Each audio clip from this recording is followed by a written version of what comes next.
Les entreprises de défense européennes explosent à la bourse. Je vais vous présenter le meilleur ETF pour s'y exposer et à la fin je vous donnerai mon avis personnel pour savoir si oui ou non c'est le bon moment d'acheter cet ETF.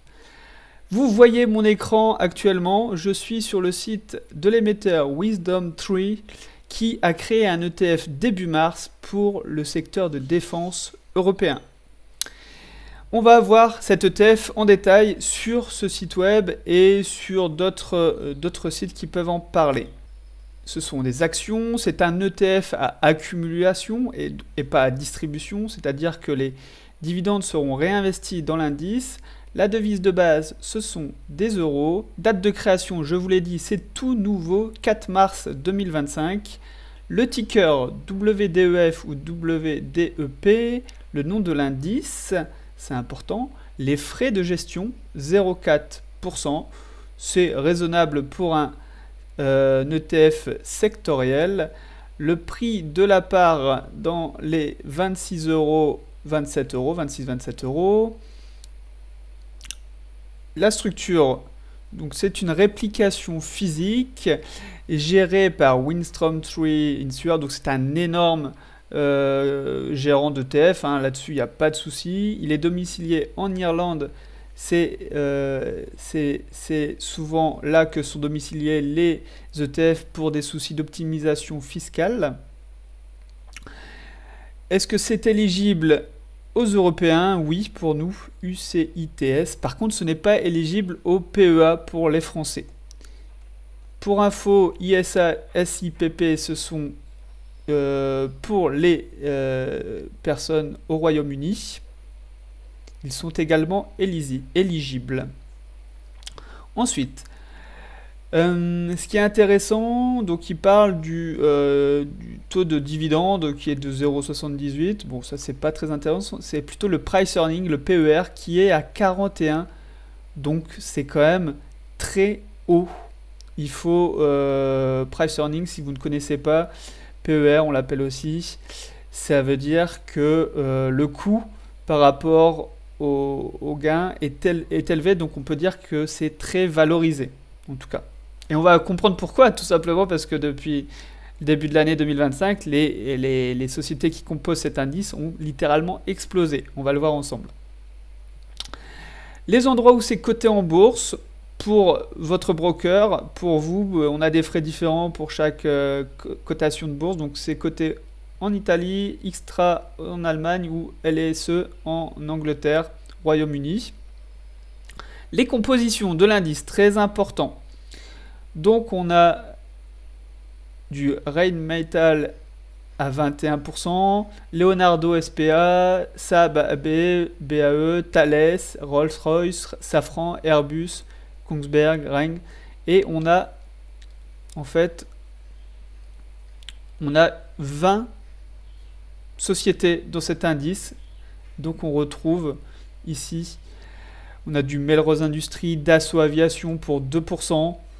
Mais après, ça devient littéralement peanuts. Hein. On voit que il faudrait faire un calcul, mais les 10 premières capitalisations, les 10 premières entreprises, donc, composent pour 20, 35, 45, 55, 64, 70. On est à 80%. Donc les 10 premières entreprises pèsent 80% de l'indice. Autant dire que les autres, c'est du peanuts.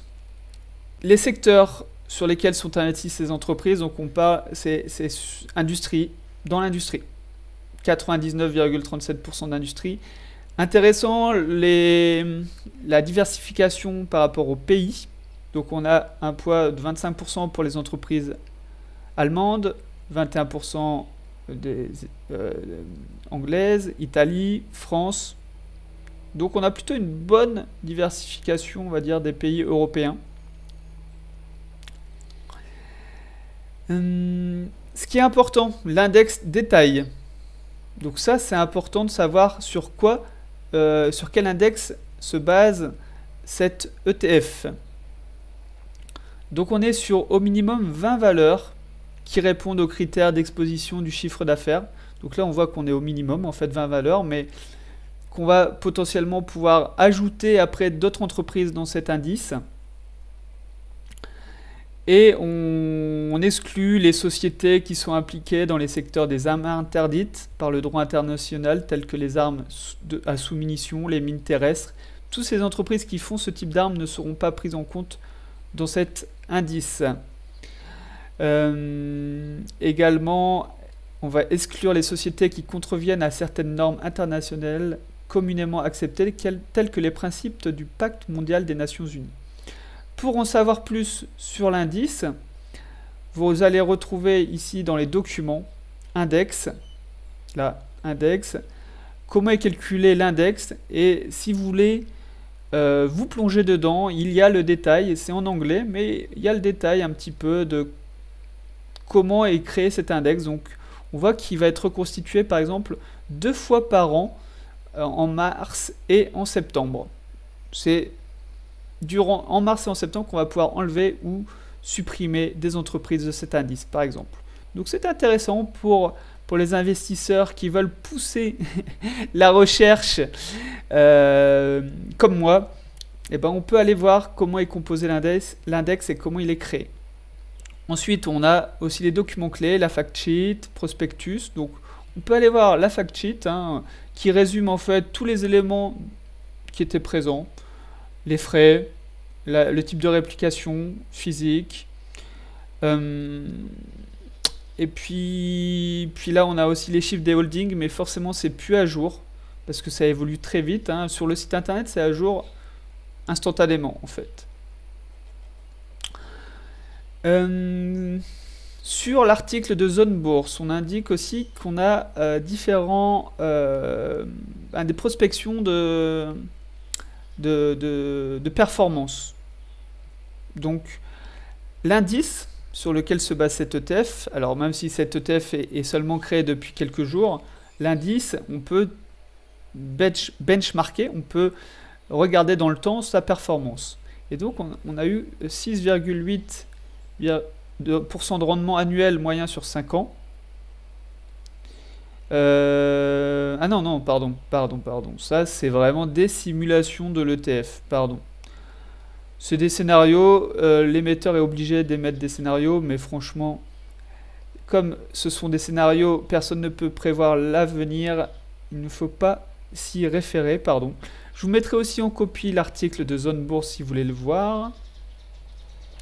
Et le cours de bourse. Le cours de bourse depuis le 5 mars, on voit qu'on a quand même fait un petit plus 9%, donc une sacrée performance en un mois. Et si on regarde, là, moi ce que je veux vous montrer, c'est aussi le cours des principales entreprises. Donc, qui composent l'indice. Le cours de Rheinmetall, depuis un an, elle a fait 198%. Pratiquement x3. D'accord, depuis un an. Ensuite, on a Leonardo Spa, entreprise italienne. Depuis un an, x2, plus de x2. On a fait un plus de x2 sur cette entreprise en un an. Donc on le voit, de toute façon, les entreprises européennes de défense, c'est exponentiel. Ça monte en ligne droite, comme vous le voyez. Donc, la question que je voulais répondre aussi pour vous, c'est faut-il acheter cet ETF? Faut-il le prendre dans son portefeuille? Alors c'est là qu'on voit que c'est pas facile. Parce qu'il y a des éléments pour et il y a des éléments contre. Pour moi, les éléments pour, c'est la diversification. On n'investit pas dans une seule entreprise qui peut faire faillite. C'est le principe des ETF. L'ETF est auto-nettoyant, on va garder seulement les meilleures entreprises. Donc on ne risque pas de tomber à zéro. Donc c'est diversifié de manière... c'est diversifié de manière au niveau des pays, parce que là on est quand même sur un ETF très sectoriel avec 20 valeurs. Pourquoi faudrait acheter également? Parce que c'est un secteur en plein boom c'est un secteur qui est en plein momentum, comme on dit en bourse. C'est-à-dire que, ben, on le voit, ça monte, ça monte, ça monte, ça monte. Un peu comme Nvidia depuis 2-3 ans. Et donc, le momentum, eh ben, il faut pouvoir aussi en profiter. C'est un indice qui montre que... enfin, ça veut dire que tout ce qui monte a encore plus de chances de monter. Alors bien sûr, on le verra dans le point négatif, mais ça a aussi des contreparties. Donc pourquoi faudrait aussi acheter? Ben parce que ça monte. Et il vaut mieux acheter quelque chose qui monte que quelque chose qui descend. Ça c'est factuel, dans les faits, c'est une bonne chose. Ensuite, pourquoi faudrait acheter cet ETF? Parce que c'est une valeur dite défensive. Parce qu'une valeur défensive, c'est une action, un ETF qui est décorrélé normalement des autres actifs et qui permet une bonne diversification du patrimoine. Quand une classe d'actifs va descendre, eh ben, une autre classe d'actifs va prendre le relais, ce qui va permettre d'éviter les grosses baisses sur notre portefeuille. C'est ça, des actifs décorrélés entre eux. Normalement, les valeurs dites défensives comme la défense, c'est ce qui est décorrélé, parce qu'en temps de crise, justement, c'est elles qui vont prendre de la valeur et ça va compenser, en fait, la performance du portefeuille. Sauf que je suis obligé de dire que... bon, on verra après. Pourquoi? Donc, j'ai parlé des points positifs, pourquoi acheter cet ETF, et je vais parler des points négatifs. Pourquoi ne pas acheter cet ETF? Ben, justement, d'un côté c'était positif, de l'autre côté c'est négatif, c'est la hausse parabolique des entreprises qui composent cet ETF, on le voit. x2, et puis depuis 5 ans, c'est énorme. C'est 2500%. On était à 59 euros, on a fait un x20, plus d'un x20 en 5 ans. C'est énorme. Donc voilà, on est sur une hausse parabolique des entreprises, donc jusqu'où ça va s'arrêter, on ne sait pas. Mais en tout cas, le risque est de plus en plus élevé quand on achète. Et pour moi, il faut pouvoir gérer ça de manière active, un petit peu comme un trader, si on achète ces entreprises ou cet ETF. Il faut savoir prendre ses gains et se barrer au bout d'un moment. Donc voilà, non, pourquoi? Bah parce que pour de l'investissement long terme, je ne suis pas pour finalement sur cet ETF. Je ne suis pas pour parce que il a explosé déjà, donc il faudra savoir prendre ses gains et se barrer, tout simplement. Et attendre d'autres investissements possibles et intéressants pour nous. Et puis l'autre question, pourquoi faudrait... Enfin, la question aussi, c'est pourquoi il faudrait acheter cet ETF? Pourquoi ne pas se concentrer sur les leaders? Par exemple, Rheinmetall et Leonardo. Hein? Acheter ces titres directement, au lieu de passer par l'ETF. Parce que on sait que ce sont les leaders qui attirent le plus de liquidités. Ce sont les leaders qui vont tirer en plus l'indice, l'ETF qu'on va acheter, qui vont le tirer vers le haut. Alors pourquoi ne pas acheter directement ces actions? Alors vous me direz, pour Rheinmetall, le cours de l'action est à 1380 euros. Donc si je veux en acheter 10, il me faut 13 000 euros. Et même si je veux en acheter une, il me faut mettre au moins 1380 euros. Ce qui peut vite déséquilibrer mon portefeuille. Alors que le cours de l'ETF est à 26 euros actuellement. Donc beaucoup plus accessible pour des petits portefeuilles. Bonne réponse, je vous dirais.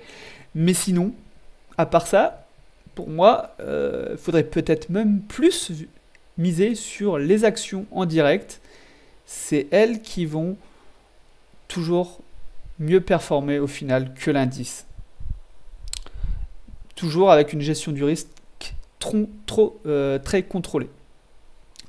Et au final, pourquoi il ne faudrait pas acheter cet ETF? Parce que c'est un petit peu trop sectoriel pour moi, justement. Tous les ETF trop sectoriels, il faut faire attention avec eux. Et ça revient à la même chose, c'est que pour moi, il est trop haut là actuellement. Pour moi, si j'achète un ETF, c'est aussi pour le garder longtemps, dans la durée. Et celui-là, il est trop haut. Voilà, basta, je passerai mon chemin en tout cas. Bon, vous voyez qu'il y a des éléments pour et des éléments contre. C'est jamais facile l'investissement. Dites-moi en commentaire ce que vous en pensez, si cet ETF vous intéresse. Et voilà, dites-moi en commentaire. Allez, ciao!